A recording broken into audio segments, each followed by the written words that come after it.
আপনি কি জানেন একটি মৌমাছি জীবনে যত মধু তৈরি করে সেটা মাত্র এক ফোঁটা। অবিশ্বাস্য শোনালেও এটাই সত্যি। কিন্তু সেই এক ফোঁটা মধুর জন্য মৌমাছিদের শত শত ফুল থেকে নেকটার সংগ্রহ করতে হয়।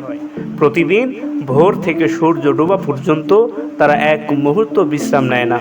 একটি মৌমাছি দিনে প্রায় 5 থেকে 6 হাজার ফুলে বসে নেকটার সংগ্রহ করে থাকে। আর 1 কেজি মধু তৈরি করতে মৌমাছিদের প্রায় 2 কোটিরও বেশি ফুলে বসতে হয়। মানে আমরা যখন 1 চামচ মধু খাই তখন আসলে হাজার হাজার মৌমাছির পরিশ্রম খেয়ে থাকি। মৌচাকে মধু তৈরি হয় একেবারেই ভিন্নভাবে। প্রথমে মৌমাছি ফুল থেকে নেকটার সংগ্রহ করে নিজের শরীরের বিশেষ এক জায়গায় জমা করে রাখে।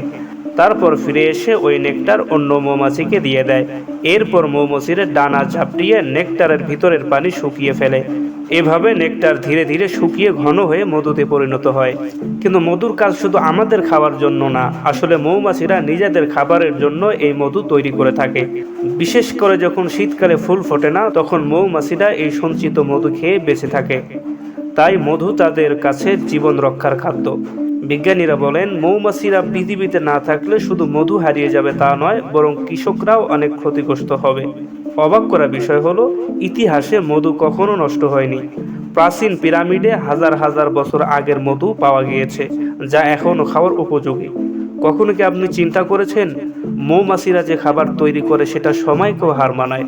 তাই আপনি যখন মধু খাবেন তখন আপনি মনে করবেন এখানে হাজার হাজার মৌমাছির অক্লান্ত পরিশ্রম লুকিয়ে আছে। প্রিয় দর্শক, নতুন নতুন ফ্যাক্ট ভিডিও জানতে আমাদের চ্যানেলটি সাবস্ক্রাইব করে পাশেই থাকবেন।